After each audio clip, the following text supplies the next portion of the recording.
Hello students, today we are going to do question number 2 of exercise 12.1. This is of chapter number 12, exponent and powers, class 8 maths. So let's begin. First one, it contains 5 parts, so we'll do all the 5 parts. A raised power m divided by a raised to power n. Base same है, base are same.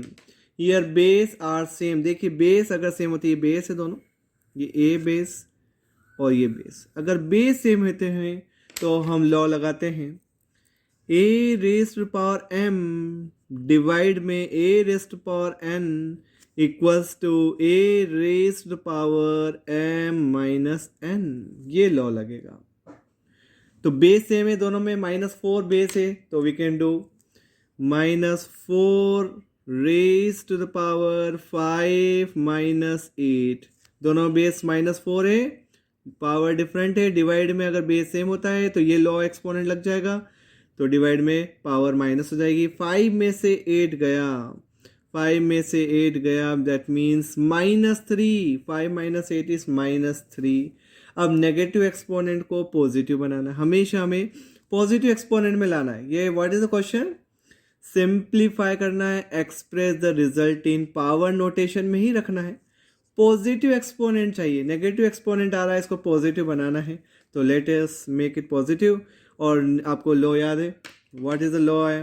a raise to the power -n हो तो 1 by a raise to the power n. Negative हो तो positive बनाने के लिए reciprocal ले लीजिए. a सेम रहेगा, this -4 will remain as it is, तो equals to 1 by -4 raise to the power, ये पॉजिटिव हो गई, 3 हो गया. और हमें पावर में ही छोड़ना है, यही आंसर है. या फिर 1 के ऊपर तो कुछ भी लगा दीजिए, 1 तो एज इट इज ही रहता है. ये भी लिख सकते हैं. दोनों आंसर इक्विवेलेंट है, दोनों आंसर सही हैं, क्योंकि 1 के ऊपर कुछ भी पावर हो, आपको माइनस तो ऊपर चला जाएगा, नेगेटिव और 1 के ऊपर कुछ भी पावर हो 1 ही आता है, तो माइनस ये ऊपर चल जाए. चाहे और स्टैंडर्ड फॉर्म में हमेशा बोलते हैं माइनस हमेशा न्यूमरेटर में होना चाहिए, तो हमने न्यूमरेटर में लगा दिया -1/4 रेज़्ड पावर 3. ये पॉजिटिव एक्सपोनेंट में आ गया. First part is over. Now see the second part.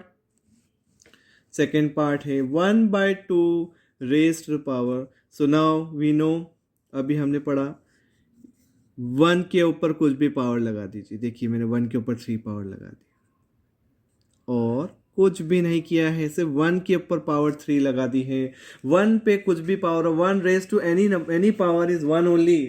तो ऐसा इसलिए किया हमने ताकि दोनों की पावर सेम हो जाए. तो अब हम लिख सकते हैं 1/2 होल रेज टू पावर 3, और उसके ऊपर जो पावर चल रही है वो 2 एज इट इज चल रही है. देखिए ऊपर पावर हमने कुछ नहीं करा है, और दोनों पे अगर सेम पावर होती है डिवाइड में तो दोनों के ऊपर एक ही पावर आ जाती है. तो कौन सा लॉ लगाया? ये लॉ आपको याद होना चाहिए.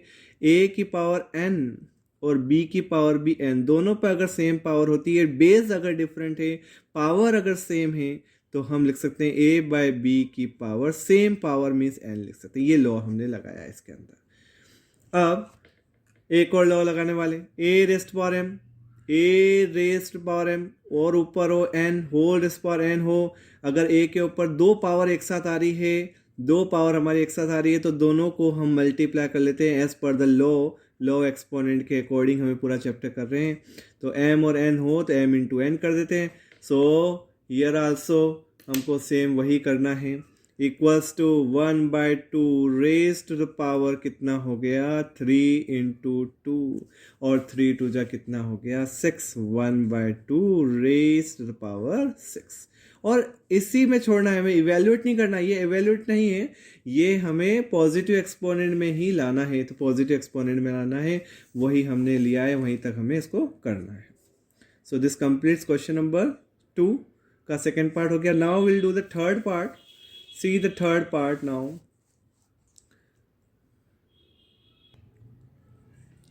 Third one is -3 raised to power 4 into 5/3 raised to the power 4. So let's do this one also. So how can we do this one? First of all, you must know negative raise to the even power. अगर negative की even power है, even means 4 2 4 6 8 and so on, तो वो positive लिख सकते हैं. तो इसको मैं पहले लिखता हूँ 3 की पावर 4.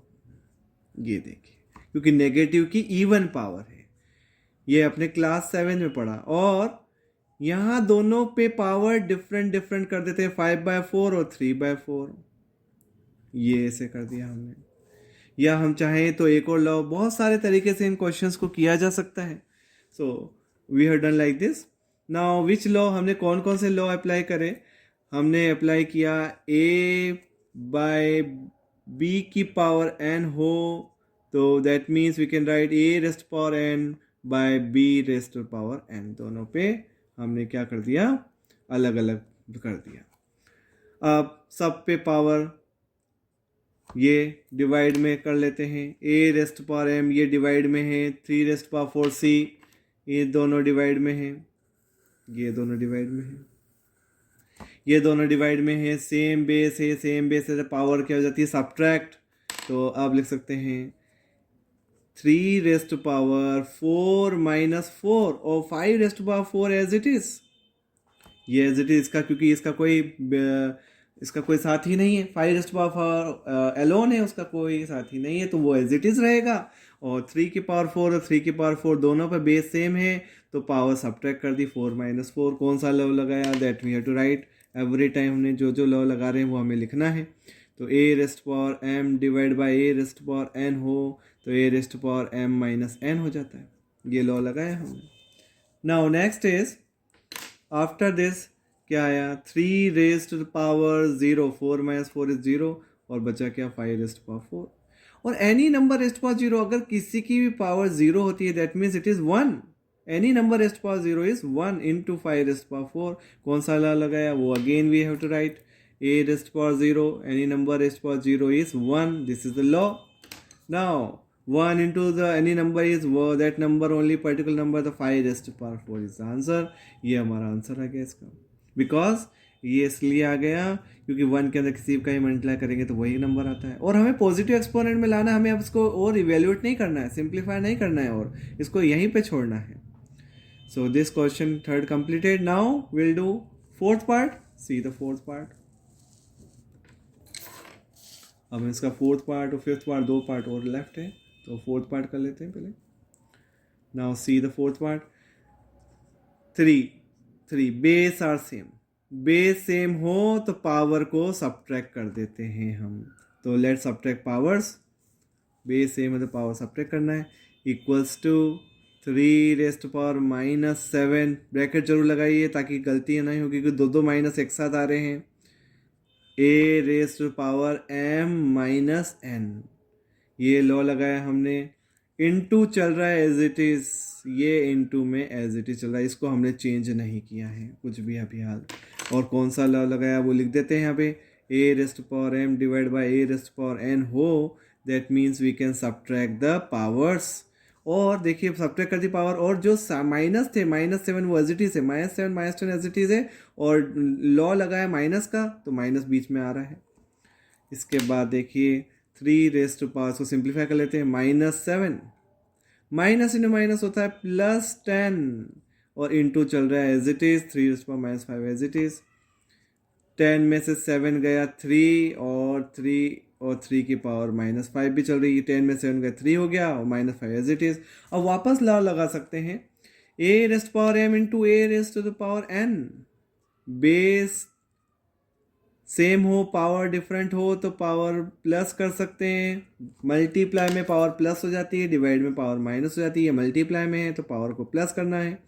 3 + -5, ये ब्रैकेट लगा दें ताकि कन्फ्यूजन दूर हो जाए कि हमने माइनस नहीं किया, हमने प्लस ही किया है।